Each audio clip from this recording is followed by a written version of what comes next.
आज हम कक्षा 7वीं की पुस्तक ज्ञान सागर के 7वें पाठ के आधार पर एक नाटक का मंचन करने वाले हैं। हमारे पाठ का नाम है स्कूल की छुट्टियां। इस पाठ में स्वामीनाथन नामक एक बच्चा है जिसकी अप्रैल के महीने में परीक्षाएं आने वाली हैं, मगर वह अपनी परीक्षाओं को लेकर बिल्कुल भी गंभीर नहीं है। उसके पिताजी उसे बात बात पर टोकते रहते हैं, मगर वह फिर भी नहीं सुधरता है। आइए अब हम देखते हैं स्वामीनाथन को। याद रखो, अगर तुम परीक्षा के लिए नहीं पढ़ोगे तो तुम फेल हो जाओगे। तुम्हारी दादी तुम्हारा इंतज़ार कर सकती है, पर तुम्हारी परीक्षा तुम्हारा इंतज़ार नहीं कर सकती। मैं फेल नहीं हो सकता। हाँ, नहीं हो सकते, पर तब जब तुम अच्छे से पढ़ोगे और अच्छे उत्तर लिखोगे। मैं अपनी पढ़ाई अच्छे से ही करूँगा पिताजी। अगर सोचो, अगर तुम्हारे मित्र जैसे कि राजम मटर वो तुमसे आगे चले जाए तो तुम्हें कैसा लगेगा? मुझे अच्छा नहीं लगेगा बिल्कुल भी। और अगर तुम्हारे से छोटे बच्चे तुम्हारे साथ पढ़े तो तुम्हें कैसा लगेगा? बिल्कुल बुरा। तो अच्छे से पढ़ो और अपनी परीक्षा अच्छे से दो। जी पिताजी। स्वामीनाथन तो अब पिताजी की बात समझ चुका था। उसने परीक्षा के लिए बहुत तैयारी करी, रात दिन मेहनत करी। अब अंतिम परीक्षा तमिल की थी। स्वामीनाथन की अंतिम परीक्षा चल रही है। अंतिम परीक्षा तमिल की है। स्वामीनाथन अपना आखिरी प्रश्न कर रहा है जो उसे सबसे अच्छा लगा है। मेरी परीक्षा खत्म हो गई, अब मैं घर चलता हूँ। हॉल में परीक्षाएं चल रही है। स्वामीनाथन ने तो आखिरी सवाल एक पंक्ति में ही समाप्त कर दिया। अभी भी बच्चे बहुत कुछ लिख रहे हैं। स्वामीनाथन आधे घंटे पहले ही वापस बाहर निकल चुका है परीक्षा भवन से। अब स्वामीनाथन का पहला प्रश्न संतोषजनक रूप से गया था, दूसरा संदेह से, तीसरा ठीक था और चौथा तो बिल्कुल गलत था, मगर उसे सही उत्तर का ज्ञान तक नहीं था। पांचवा ठीक था, छठा उसे सबसे अच्छा लगा। मगर अब कहानी में एक मोड़ आएगा जिस कारण जो प्रश्न उसे सबसे अच्छा लगा था वही प्रश्न अब उसके अंतरात्मा पर एक घाव बन जाएगा। अंतिम प्रश्न शेर और ब्राह्मण की कहानी से शिक्षा के बारे में था। स्वामीनाथन को कभी नहीं लगा था कि इस कहानी से भी कभी कोई शिक्षा मिल सकती है, मगर उसे लगा अगर परीक्षा में पूछा गया है तो ज़रूर होगी शिक्षा। तो फिर उसने दो जवाब सोचे। पहला जवाब था शेर अगर सोने की चूड़ी दे तो हमें उसे नहीं लेना चाहिए, और दूसरा जवाब था सोने की चूड़ी का लालच आदमी की जान ले सकता है। स्वामीनाथन ने दूसरे जवाब में ज़्यादा शिक्षा देखी सो उसको लिखाया।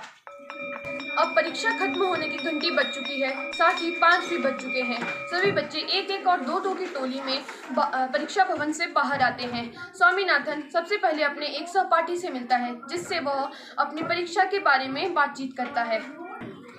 तुम्हारी परीक्षा कैसी गई? मेरी तो ठीक गई। मेरी भी अच्छी ही गई। तुमने आखिरी प्रश्न का क्या उत्तर लिखा? कौन सा? शिक्षा वाला? हाँ, शिक्षा वाला। तुम्हें याद नहीं है? अध्यापक ने कक्षा में बताया था, सोने की चिड़िया के लालच में ब्राह्मण की जान चली गई थी। वहाँ तो कोई सोना था ही नहीं, वहाँ तो केवल एक सोने की चूड़ी थी। तुमने आखिरी प्रश्न कितने प्रश्न में लिखा वैसे? लगभग एक प्रश्न में। एक प्रश्न में मैंने भी लिख ही लिया था। स्वामीनाथन की बात तो अपने एक सहपाठी से हो ही चुकी है। अब उसके दूसरे दो सहपाठी आएंगे, यानी शंकर और राजम। स्वामीनाथन को अपने उस सहपाठी का जवाब बिल्कुल अच्छा नहीं लगा, क्योंकि उसने सिर्फ एक पंक्ति ही लिखी थी और उसे डर था कहीं उसका जवाब गलत ना हो जाए। अरे तुम्हारी परीक्षा कैसे गई शंकर? तुम्हें कैसा लगा? मुझे तो ठीक ही लगा।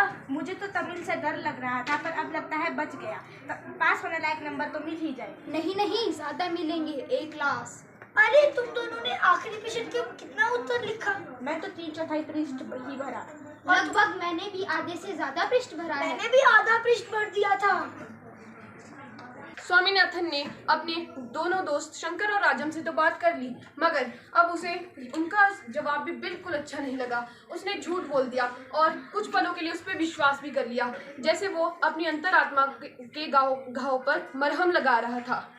आज तो आखिरी परीक्षा थी, तुम कल क्या करने वाले हो? मैं तो अपनी सारी किताबें चूल्हे में ही डाल दूंगा। अरे मेरे पिताजी ने तो छुट्टियों में पढ़ने के लिए मेरे लिए बहुत सारी किताबें खरीद ली है, जैसे जहासी सितम्बाद, अली बाबा आदि। मैं तो अपने माता पिता के साथ घूमने जाऊंगा। अच्छा है, मैं भी किताबें पढ़ूंगा और अपनी छुट्टियां बिताऊंगा। चलो ठीक है। रोता झींकता आता है। अरे मनी, तुम्हारी परीक्षा कैसी गई? अरे समय ही नहीं था, वरना तो मैंने आखिरी प्रश्न को उड़ा ही देता। तुम्हारा आखिरी प्रश्न पूरा नहीं हो पाया? अरे नहीं, मैंने तो सिर्फ आधा चौथाई ही भरा। चलो ठीक है, मेरा भी ऐसा ही गया। तुमने कितने पृष्ठ भरे? मैंने भी आधा पृष्ठ भर ही दिया। अच्छा, चलो ठीक है। मटर भी कहीं से प्रकट होता है। अरे मटर, तुम्हारी परीक्षा कैसी गई? अरे मटर, तुम्हारी परीक्षा कैसी गई? मेरी तो बहुत अच्छी गई, जैसे हर साल जाती है। अरे किसी ने एक पृष्ठ, किसी ने आधा पृष्ठ भरे, तो पूरे 2 पृष्ठों में उत्तर लिखा है। देखना, एक भी अंक नहीं घटेगा। बहुत मार लिए तुमने अपने डिंगे। जब परीक्षा का परिणाम आएगा तब तुम असली हमसे बात करना। मटर और मणि की बात के बाद जैसे ही स्कूल की घंटी बजती है, वैसे ही सारे बच्चे हॉल में इकट्ठा हो जाते हैं। उसी के बाद हेडमास्टर साहब भी मंच पर आ जाते हैं। सभी अध्यापक और बच्चे खुश थे। हेडमास्टर साहब बच्चों के शोर का थमने का इंतजार करते हैं। सभी को मेरा प्रणाम। मैं सभी से कहना चाहूँगा कि शायद सबकी परीक्षा अच्छी गई होगी। मैं सबसे आशा करता हूँ कि सभी छुट्टियों में समय नष्ट नहीं करेंगे और पढ़ते रहेंगे। स्कूल 19 तारीख तक बंद रहेगा और 20 जून को खुलेगा। सभी अब छुट्टियों में भी पढ़ते रहिएगा। धन्यवाद। मास्टर साहब का भाषण तो समाप्त हो ही गया था। अब बस 1 मिनट की प्रार्थना और फिर छुट्टी।